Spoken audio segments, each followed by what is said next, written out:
Deputy Minister Dhlomo. Morning to the DG and the team from Department of Health, to our special, guests, the Dr. Wasila Jasad from the NICD, and also Dr. Richard Lessers from the Genomic Sequencing Network, Professor Musa Mushabela from the Deputy Vice Chancellor from the University of KwaZulu-Natal, members of the media, ladies and gentlemen, good morning. Dumelang to all South Africans this morning. It's been quite a while since we shared with South Africans about how the pandemic, the COVID-19 pandemic, is progressing in our country and its impact on our lives. A major focus over the last almost 2 months has been on the exit from the state of disaster as the tool which we have been using in managing the pandemic. Over this period, there's been a sense of stability characterized by low infection rates, a low hospitalization, and also a very low death rates. At the same time, we've been witnessing very low uptake of the vaccination, unfortunately. During this time, the regulatory regime around the containment of COVID-19 dominated the public discourse in as far as COVID-19 is concerned. But at the same time, we continued to warn the public that this was not the time to lower our guards in as far as making sure that we can contain this epidemic or pandemic. And because part of that was that we've been noticing spikes of COVID-19 infections in other parts of the world, especially, as many people will be aware, in the People's Republic of China, where there's been lockdowns in big cities such as Shanghai, and also seeing a lot of panic in other big cities such as Beijing, and other parts of the world, including South Korea and parts of Europe. We've been seeing huge spikes of COVID-19. So we've been warning that while we're experiencing good stability with low infection rates, that we need to remain on the alert. Over the last 2 weeks, we started to notice a continuous rise in daily infections, led in the main by the provinces of Gauteng, Western Cape, and KwaZulu-Natal. The rise in daily infections took a sharper uptick as we got to the end of just the last week, the week which ended on the 23rd of April. And this uptick has been sustained during the week starting on the Monday of the 25th of April up to yesterday, reaching up to over 6,000 one-day infections on Wednesday, the 27th of April, which reflected on the tests which were done on the 26th of April, that is the Tuesday, just before the holiday. We then witnessed a slight decline to just over 4,000 infections on Thursday, that was yesterday, the 28th April. But we also are aware that this was tests which were done on a public holiday on Freedom Day on the 27th. So we know that public holidays and weekends, the tests, the referral to hospitals and also to laboratories for testing is usually lower. So we take this with that kind of reservation. But what was important was that even then, the positivity rate remains quite high in the region of 17%. But in the provinces of Gauteng and KwaZulu-Natal, in the two, the positivity rate was actually above 20%.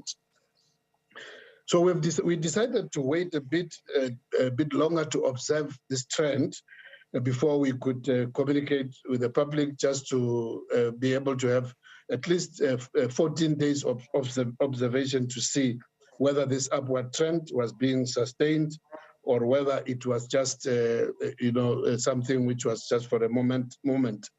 But the answer to that question is a resounding yes, that indeed over the last 14 days, the rise in infections have been sustained from just going over 2,000, 3,000, 4,000, up to reaching 6,300 in one day, as was the report on the Wednesday, which reflected a Tuesday test.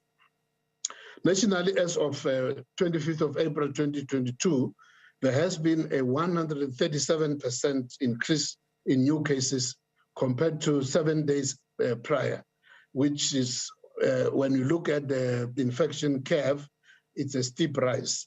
This new steep rise was driven by higher rates of infection, as I've said, in Gauteng, in KZN, and also in the Western Cape. The three provinces, just on a daily basis, including yesterday, accounted for 85% of the positive cases of the country, and it was the same trend over the last 7 days. As of yesterday, when you look at so that is the 7-day average, but as you look even yesterday's result, Gauteng province alone accounted for 53% of the positive cases, KwaZulu-Natal 23%, and Western Cape 11%. So that actually gives you 87% of all the positive cases of the country. The positivity rate also quite worrying. In Gauteng, 23%, KwaZulu-Natal 23%, Western Cape 16%. The only new province which shot up in terms of positivity yesterday was the Northern Cape, which surpassed Western Cape at the rate of 18%. Active cases have risen from the lows of just less than 15,000 active cases in a day some weeks ago to 39,500 active cases yesterday. When we look at the R number, the reproductive rate, the reproductive number, this has also gone now above 1, as of yesterday at 1.56, which again is another pointer that we are indeed on the rise. The highest incidence per 100,000 of population is also in Gauteng at 76 per 100,000 population, followed by KwaZulu-Natal at 47 per 100,000 population, and the Western Cape at 46 per 100,000 population. So all these numbers point to a very steep rise in the rate of infection. So in terms of the rapid rise of infection, we can say that over the last 14 days, there's indeed no doubt about it. But what remains stable, even though with some changes, is the hospital admissions, including ICUs. Not a very dramatic change, but it has been noticed that there's been some change, which I'll come to the numbers. As of yesterday, the total admissions were again just over 2,000. Just 2,027, and those in ICU 192. So, but in absolute numbers, we have also seen some increase in admissions. For the week of April 18 to 24, there was an increase in admissions from the previous 7 days of 346 people admitted in the previous week. But on the week of the 18 to 24, this was more than double, at 808 people who were admitted in hospitals. Not yet very much threatening to the health capacity, the health services capacity, but indeed a trend which shows that there is definitely, as the numbers rise, also the number of admissions, although not at the same pace, also rising. But we also know from previous experiences that admissions and deaths are always trailing the high rise of infection. There was also a rise in deaths, not very dramatic, from a low base of a previous 7 days where there were only 51 deaths to the week of, again, the 18 to 24 of April, with almost a triple number of 156 deaths for that week. The question which is now on top of our minds is whether we have entered the fifth wave. As much earlier than we expected, because all along we've been expecting, as advised from our scientists, that probably middle of May or later in May or even early in June, we may enter the fifth wave. The question now on the top of our minds is whether, and as it's been debated in a number of media platforms, is whether indeed this fifth wave has commenced. Just amongst those who have been commenting on this, it's Professor Salim Abdul Karim, the previous chair of the Ministerial Advisory Committee, who issues a weekly email report in terms of his observation. And in this week, Tuesday, in his analysis, he argues that from a technical definition of more than 5 cases on a daily basis per 100,000 of population, with that as a criteria, he believes that we have entered the 5th wave, that in most of the provinces we have entered the 5th wave. But from another kind of a characterization of whether we are in the 5th wave, it is argued that we can only say that we are in the 5th wave if there is a sustained more than 6,237 cases per day on average over a sustained 7-day period.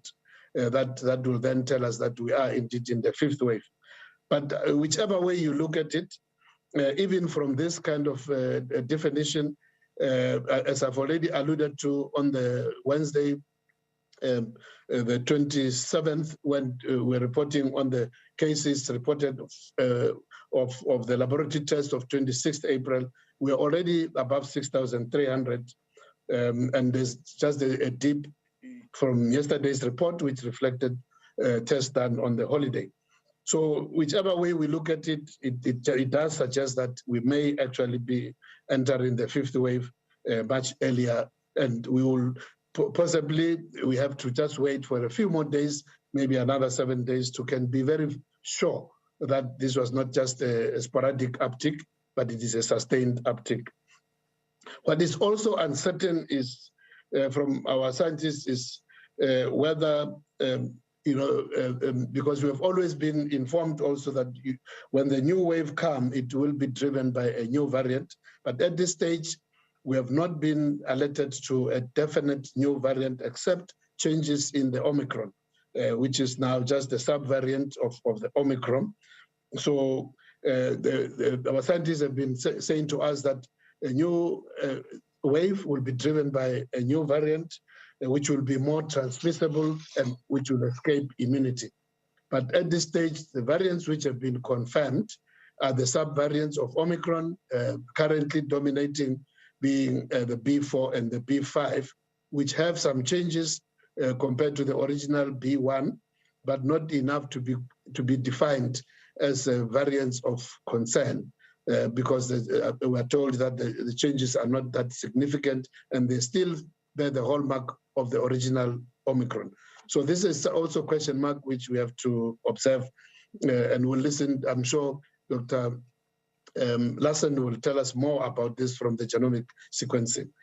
While these are the scientific analysis which the NICD and our colleagues from CRISP and the network will say more about, what is clear is that we are still at great risk of the COVID-19, especially as we go into a very long winter, as we can all see that we are just at the end of April, but we have already entered the winter. So it's going to be a very long winter where more people spend more time indoors, and where even our gatherings, whether for functions or even just for restaurants and other activities, will largely be indoors, which with the risk of high spread of any respiratory infection.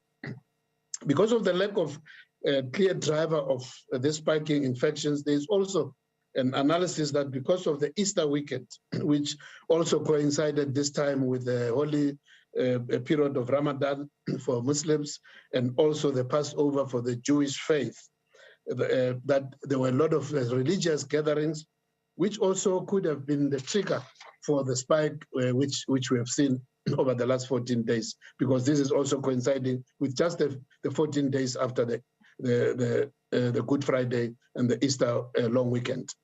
So the next 7 days until the 6th of May will give a clearer picture as to where we are going.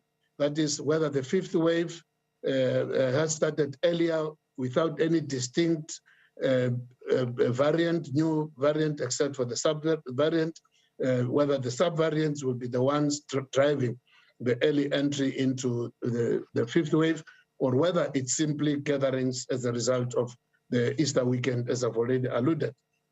Our message, notwithstanding this kind of uncertainty and further observation, but as we'll hear from the experts on the platform, our message again remains to say that COVID-19 remains a threat. It's not over, and we cannot afford to drop all the prevention measures. We do not believe that it is correct public health approach to say that because there is a lot of immunity, that is natural immunity and vaccine-driven immunity, we must just let the virus spread. We don't believe that this is the correct approach, because this will cause a lot of, illness and a lot of distress amongst the people, individuals and families and community at workplaces. But also it will still have a very serious pressure on our health facilities and our health workers who have borne the brunt of this pandemic. We again urge all those who have still not vaccinated to come forward and take the jab. We are still under 50% of the adults who have taken at least one dose of the vaccination. We've been stuck at just under 50% in terms of the average of those who have taken at least one jab. And we need to get this at least up to 60% to protect us as we go into this very long winter. We especially urge our young people, those between the ages of 18 and 35, to come forward in numbers, because you need to protect yourselves and also protect the older people around you. We know that natural immunity wanes with time, and it cannot be boosted. It is only the vaccine-initiated immunity which can be boosted from time to time. And on this note, we also urge all those who have taken vaccinations, who are eligible for boosters, to please come forward and take their boosters. Lastly, in terms of the health regulations which we published, the commentary period has come to an end on the 24th of April. So now we are busy assessing these comments. We have received well over 300,000 comments, and we are taking all of those seriously. We are studying those, and once we have concluded, which we have to do before the 5th of May, when the disaster recovery regulations come to an end, we will then be able to announce on the regulations which we will promulgate. Thank you very much, Mr. Mohale, and over to you and the rest of the panel. Thank you. Thanks very much, Honorable Minister, for that update. Indeed, the lifting of the national state of disaster does not mean COVID-19 is over. So without wasting any time, I'm going to call upon Dr. Wasila Yasat from the NICD to give us the epidemiology report of the COVID-19. Over to you, Prof. Doc. Thank you so much, and good morning to the Honourable Minister and all the guests and the participants today. I'll be presenting on behalf of my colleague, Dr. Michelle Groom, and others at the NICD, combining both the epidemiology and the hospitalization update of this latest COVID-19 resurgence.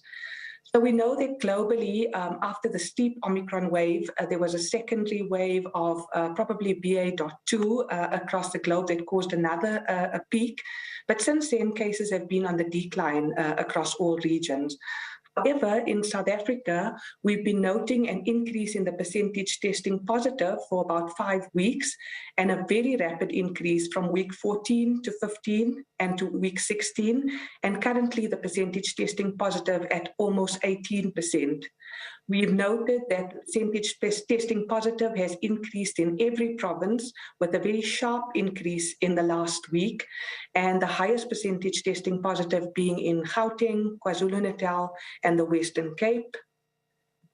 We also started to see an increase in the weekly incidence risk of SARS-CoV-2 cases in all provinces, the highest being in Gauteng, followed by Western Cape and KwaZulu-Natal. However, all provinces have started to show increases in the incidence risk for cases. When we look at the week-on-week change in cases in blue and admissions, hospital admissions in red, you can see this picture in the first 3 waves. We didn't have very, very rapid, huge increases week on week in cases and admissions. But in the 4th Omicron wave, we saw that very rapid incline to a very quick peak in cases and a less rapid incline in hospital admissions. In this secondary increase now in April, we are seeing again a week-on-week increase in cases that is very rapidly increasing, with a smaller increase in hospital admissions. So this graph, I think, was quite telling during the 4th wave and showed that picture of the decoupling of cases and admissions in the 4th wave, which was different from the first 3 waves. So currently in this resurgence, we are seeing increases in cases and a much smaller level of increase in hospital admissions, and we are seeing no increase in deaths at the moment. The South African Medical Research Council reports weekly on excess deaths that are over and above the projected number of deaths based on historical data. We saw in the 4th wave that there were less increases in excess deaths than we saw in the previous waves, in line with the Omicron wave having lower severity. Currently, we're not seeing any huge increases in excess deaths. When you look at the weekly deaths from natural causes of people 60 and above, it is just above the upper bounds of normal. However, we also note that between the other waves, we also saw excess deaths from natural causes in those 60 and above, just above the upper bounds. So that increase is something we'll just continue to watch to see if that does translate into increases in excess deaths during this resurgence. In terms of hospital admissions, we'll look at the hospitalization picture in a bit more detail. On the left, you will see that we are starting to see a small rise in hospital admissions in the private sector more, and then also slightly in the public sector. We're starting to see increases in the 7-day moving average of admissions in a few provinces, most notably in Gauteng and KwaZulu-Natal. When you look at that in more detail, just from with a graph isolated from the 1st of March, you can more clearly see that since about the 17th of April, we are seeing a sharp increase in hospital admissions. On the left, you can see in Gauteng and KwaZulu-Natal particularly. On the right, you can also see an increase in Free State, Mpumalanga, Limpopo, and Northwest as well. We are seeing no increases in deaths. This is in-hospital reported deaths in either the public or private sector or in any of the provinces at the moment. When we compare the daily average of admissions in the last 7 days and the previous 7 days, you can see that increase in admissions in Free State, Gauteng, KwaZulu-Natal, Limpopo, Mpumalanga, and Northwest. We're not really seeing any very big worrying increases in deaths just yet. But what I also wanted to point out to you here is that you can see that the daily averages of admissions are still quite small in most provinces, the highest being in Gauteng of 60 admissions per day, knowing that in the peak of the Delta wave, there were 1,000 admissions per day. So we're still at very low numbers, but there are increases in hospitalization. So now on to looking at who is being infected in terms of age groups. When we look at the percentage testing positive, you'll see the earlier peak of the Omicron wave in November, December, and then you see that secondary increase and peak of the younger age group of school-going age, and that was in late January, just after the schools reopened. That peaked quite quickly and began to settle and just about return to normal, to similar levels as the other age group when this increase began. And you can see that the current increase affects all age groups. The highest percentage testing positive is in the 10 to 14 age group, and the lowest being in the very youngest, the 0 to 4. In terms of cases, you will see that the increase in this current resurgence, the weekly incidence for SARS-CoV-2 cases, affects all age groups. On the right, you can see more clearly, just isolating the last 8 weeks, the highest incidence risk for cases is in those 40 to 59 and over 60, so in the oldest age groups, followed by 20 to 39, and then the younger age groups, children under 20. However, there are increases noted in all age groups, including children. In terms of the number of admissions that have been reported since the resurgence began, it's just under 2,000. And most admissions have been, unlike in the first three waves where more admissions were in the older age group, what we saw in the fourth wave was that more admissions were in those under 40. And now we're seeing again that there's a high number of admissions in younger people, and particularly in children under 4. With lower numbers of admissions in older people. But this is the absolute number of admissions. When you look at this as a risk, the incidence risk, which is the number of admissions over the population size, you can see that across all waves, incidence risk for admissions increases with increasing age. So the very oldest are most likely to be admitted, followed by the 50 to 64, then the 35 to 49, and so on, with children least likely to be admitted, having the lowest incidence risk. However, in the fourth wave, we did see a higher incidence risk for those 20 to 34 and for children under 20. So currently, in the last 8 weeks or so, we have started to see increases in most age groups. The highest incidence risk for hospital admissions is still in the oldest age group over 65. It's very early, and I just wanted to make a disclaimer that it's too early to make any comments about severity because this resurgence has just begun about 2 weeks ago. We've just started to see an increase in hospitalization. So I will continue to present this data over the coming weeks, and it will start to look clearer. I wanted to show you the proportion per month had severe disease who were admitted to hospital. And at the peaks of each wave, we saw higher severity. During the Omicron wave here in November, December, we saw a lower severity than at any time previously in the pandemic. And now in April, during this current resurgence, we're still seeing a low level of severity, around 25%, and we haven't started to see increases in deaths or severity. There's a small increase in the number of people who need oxygen and ventilation, but we haven't seen any real increases in the proportion who are severe. I wanted to also remind you that our sentinel surveillance studies at NICD have been picking up other pathogens as well. We had a respiratory syncytial virus season appear that maybe didn't appear in the last 2 years and has now peaked sort of around week 13, but our surveillance are picking up a fair number of cases of RSV.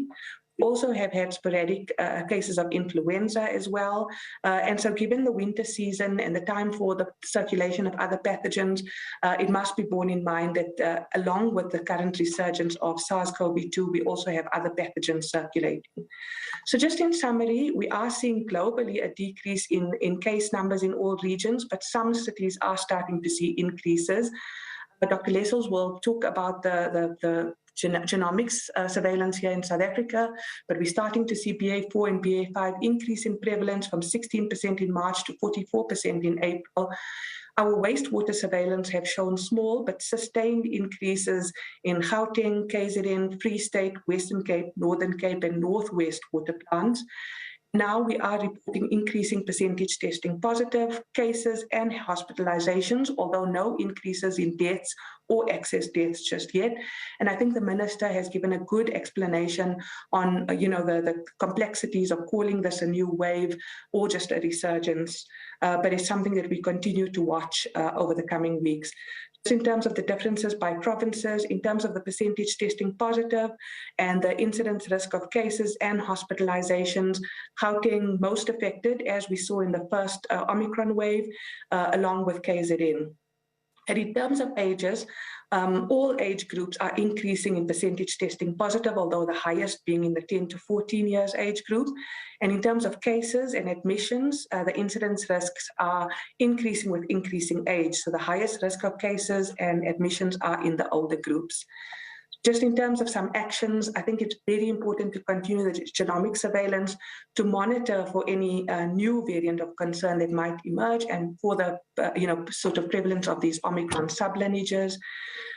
In terms of testing, we have no reason to think that the sensitivity of the PCR tests is affected at the moment. And I think because of the circulating pathogens, clinicians should be advised to consider testing for other pathogens as well. We need to very closely scrutinize and monitor hospitalizations.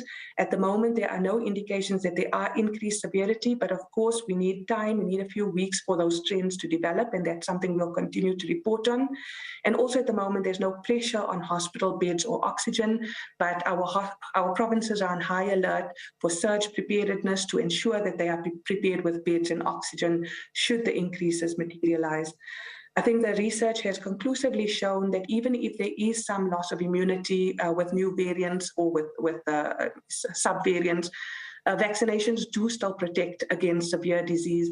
They may not protect against infection, but they protect against severe disease. And so I think it's absolutely important for people to vaccinate if they haven't vaccinated, to boost if they've vaccinated a while ago, because many people have waning immunity because they vaccinated quite a while ago or have been infected possibly in earlier waves and have had waning immunity.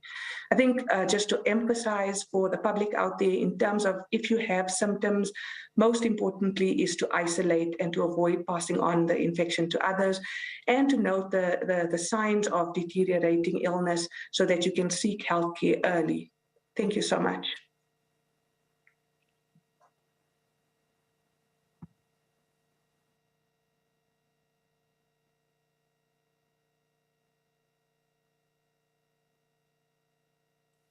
Phaahla, you're muted. Okay. Oh, sorry. Thanks, Dr. Wasila Yasat, for that good presentation. Indeed, we can mitigate the impact of the current subvariants if we do the right thing to protect ourselves. And the most important thing to do is to vaccinate. So without wasting any time, I'm going to call upon Dr. Richard Lester to give us the genomic report. Over to you, Doctor. Thank you, and good morning, Minister, Deputy Minister, DDGs, and colleagues. Nice to be with you this morning. So, as the Minister said, I'm talking on behalf of the Network for Genomic Surveillance in South Africa, and just to highlight that many people are still working hard behind the scenes in all our sequencing labs, and our colleagues in the diagnostic labs still working hard to track this virus and how it's changing over time. And so what I'm going to just present to you this morning is just to highlight that, as you know, the Omicron variant, what we call the Omicron variant, is a family of different lineages. And originally, when we first identified it back in November, December, there were these three lineages, BA1, 2, and 3. We've now identified these two additional lineages, which have been called BA.4 and 5. And although these are similar, particularly to BA.2, there are important differences in these viruses and some important additional mutations. As has been highlighted already by the Minister and by Dr. Jasat, our genomic data, as well as some of the PCR testing data, suggest that these lineages are responsible for an increasing share of the cases in South Africa, and that they're taking over from the BA.2 that had become dominant. And then again, as highlighted by the Minister and Dr. Jasat, there's now consistent indicators that this is associated with a change in the epidemiology.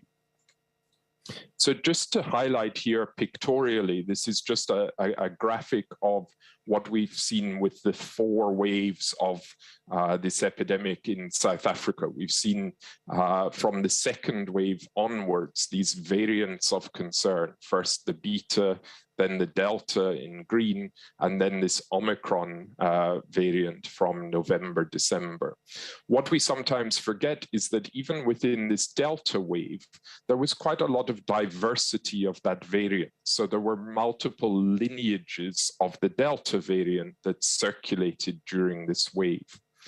What we know with the Omicron is that most of the early infections in December and early January were likely caused by the BA.1 lineage. So that was the dominant variant in the first phase of that 4th wave. Then we saw the BA.2 take over from the BA.1. But that didn't cause a significant resurgence in infections, in cases, in hospitalizations. It prolonged the wave somewhat. And that's what you see here, is this kind of, that we didn't get down quite as low as we'd got after that Delta wave. So there was some prolongation of the wave. And what you see now is this BA.4 and 5 coming in. This you'll be familiar with from previous presentations from Tullio and myself, that here we just look at, of all the samples that we sequence, what proportion are the different lineages. And here we're just looking from November last year. So we're just really looking at the Omicron wave. And here you just see nicely this pattern that, as I said, in December and early January, it was dominated by BA.1 in the pink. And then in blue, this is the BA.2 that really took over and replaced the BA.1. And what you see now since early March is this growth of the BA.4 and 5 together. And that's the yellow and the orange here. And you can see that really since the beginning of April, they've now been kind of around 50% and now slightly more of all the samples that we sequence. We also get supportive information from some of the PCR testing data that's done by the NHLS and by the private labs. And here, this is some very nice monitoring that's done routinely by the NHLS, led by Professor Wendy Stevens and Professor Leslie Scott and their group, where they continually track this proxy marker that we call the PCR S gene target failure. And this is just a quirk of some of these variants, some of these lineages, that they have a mutation that allows you to identify it on the PCR test. And what we saw in November, December was that we saw this proportion of the positive tests that had this signal go right up to almost 100%. And that was because of the BA.1 lineage. Because the BA.2 lineage didn't have this marker, we then saw it return to almost 0%. And now what we're seeing is this increase again since early March, up to 50, 60, 70, 80% or so. It depends a little bit which criteria you use, but that's not important.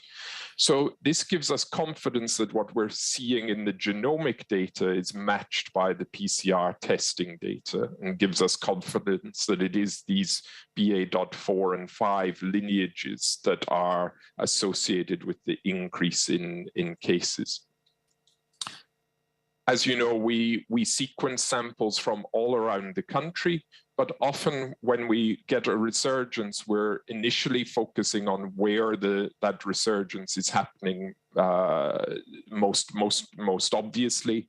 And so what you're seeing here is we've detected these BA.4 and 5 in most of the provinces. You can see here that we're seeing more of it in Gauteng and KwaZulu-Natal, and also to some extent Western Cape. And the fact that we haven't identified it in Northern Cape and Free State is really just because we're a bit behind with getting samples from those provinces. So the basic message is it's likely to be spreading all around the country, these new lineages. This is the technical details that some people obviously follow closely. The key thing is that BA.4 and BA.5, the reason we're grouping them together is that they have identical spike mutations. So the only differences between 4 and 5 are outside the spike protein. And we're not sure if they will have any major significance in terms of the properties of the virus. So we're happy for now to group these together and consider them quite similar. The closest sister lineage for these two is BA.2. So these are quite similar to BA.2, but even then there are some important differences, and these are highlighted in red here, these additional mutations compared to the BA.2. But what I want to highlight is that these are then quite different from BA.1. And so when we think about these variants and these lineages, we sometimes get a little bit confused because there's a lot of diversity within this Omicron family. So if we compare BA.4 and 5 to BA.1, they are quite different. And they are probably, for example, as different as the beta variant was to what had come before that. And I think that that helps us to explain why we might be seeing some resurgence in the cases now.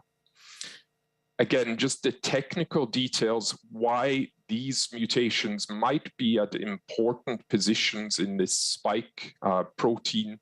We know that these are important positions, again, most importantly for immune evasion, for getting around some of the antibody immunity. But as we've said before, at this time of the pandemic, as we see all these complex changes in the virus, it's very difficult to predict exactly how this different pattern of mutations will affect how the virus behaves. And what we need to find out now is exactly what is the pattern of how it evades the immunity. And as Dr. Jasad said, whether there's any evidence that it changes the disease severity. Just want to highlight that by now, as you know, there's a very complex mix of immunity in South Africa that's acquired from the vaccines and from infections with all these different variants that we've seen over the 4 waves. It's quite likely that this growth in these new lineages might relate to a different capacity to get around some of the immunity against infection. And it may be particularly this difference from BA1 is allowing it to get around some of the immunity that was acquired from BA1 infection in December, January. And in that sense, the other really important thing is the waning immunity. And here we're talking about waning immunity against infection, which happens quite quickly. And that may also be contributing to what we're seeing now in terms of this resurgence. What's always critical to remember, and the others have highlighted this, is the immune protection against severe disease is different from the immunity against infection. It brings in many different parts of the immune system. The waning is less prominent, and it's much harder for the evolving virus to get around all the different layers of the immune protection. So as has been highlighted by the minister and Dr. Jasad, the key public health measure against all these variants and all these lineages will always be vaccination to prevent severe disease. And that's regardless of whether you've been infected before, one time, multiple times. You still need to go get your first, second, third dose, whichever you're due for. So just to summarize again, the Omicron variant is a family of different lineages. We've now identified 2 new sister lineages in this family. And although they're similar to BA.2, there are important differences. And when we compare it to BA.1, those differences are quite significant. We see that these are growing in South Africa and are taking over from the BA.2, and it's now consistently seeing that this is associated with a change in the epidemiology. As always, we've been working hard behind the scene to put this all together and to submit this to our scientific peers. And so there's a manuscript that's been submitted for peer review. And for now, this is available at the CRISP and the SERI websites. So for anybody who wants to dig into more details about this, you'll find the paper on those websites. And so just to thank, as I said, all the people that continue to work hard behind the scenes in the sequencing teams around the country, and particularly thanks for the support of the Department of Science and Innovation and the South African Medical Research Council for continuing to support the genomic surveillance, which is allowing us here in South Africa to continue tracking how this virus changes over time. And you'll be aware that in many parts of the world, some of this surveillance is really stepping down. And we should be proud in South Africa that we're continuing to support this and continuing to do the surveillance and do the science to understand this virus. So I'll stop there and thank you. Thank you, Dr. Richard Lessing, for that good presentation, and thanks to all the team members who have contributed to that. They will continue to work very hard behind the scenes to track these variants and the virus. Without wasting any time, I'm going to call upon Professor Moshamshabela, who's the Deputy Vice Chancellor from the University of KZN, to take us through the rising COVID-19 infections and the fifth wave. Over to you, Prof. Thank you so much, Foster. Are you able to hear me? Yes, loud and clear. Excellent. Thank you. Yes, thank you very much, Honorable Minister, Deputy Minister, and DG. I'd like to pass my warm regards and thank you kindly for the invitation to share my thoughts on this. And also really just for the fact that we are now actually engaging with the media and South Africans, and we are able to actually allay some anxieties that might be out there, and recognizing that, of course, we are still navigating a lot of uncertainty. I also just want to greet other members, officials of the department, and my colleagues who are present from various research institutions and academic institutions, and everyone who is listening. Minister, I am going to share what I think is more of a public health perspective, and some of these things you have already alluded to, and I'll just try to highlight what I think is important for us to recognize. I think that by now, up to, given the presentations that have come before, we can clearly see that we are dealing with an increased burden of COVID-19. And yes, we may not have a completely new variant, which is something that most people expect to see, but we do have a problem. And I think Dr. Lessels has adequately captured why, even though we are dealing with a subvariant, these subvariants are still important in potentially driving the infections that we are seeing currently. We also have a number of thresholds that the minister alluded to in terms of 5 cases per 100,000 that Slim often refers to, Professor Abdul Karim, as well as what the NICD normally talks about, which is 30 cases per 100,000 weekly incidence cases. And also the Honorable Minister referred to the 30% of the previous peak that we often want to wait until we reach. But we've seen in terms of this indicator that it takes a while. It makes us wait too long before we actually declare a wave. And by that time, infections could be running amok. And it's important that we also use some of the metrics that are quite a little bit more sensitive. The WHO also uses the positivity rate cutoff of 10% to indicate that we are seeing a wave. And we are now at 17.7%, as Dr. Jasad has already indicated, which also means that it's an indication that we have entered into a wave. But it's important to also recognize that in that presentation from Dr. Jasad that, we never really went below 6.1%. We never really reached below 5%, as is often expected with the positivity rate between the waves. And I think that Dr. Lessels has adequately captured that. That was driven largely by BA2 variant, a subvariant. And often with the data that we've looked at previously, most of this was seen in the Western Cape. And you can actually see in the graph that Dr. Lessels showed. Now, in terms of hospitalizations, it's still small, but we are seeing a visible increase. Hospital deaths is still very minimal increase, but it's starting to emerge. And I think that the minister referred to this.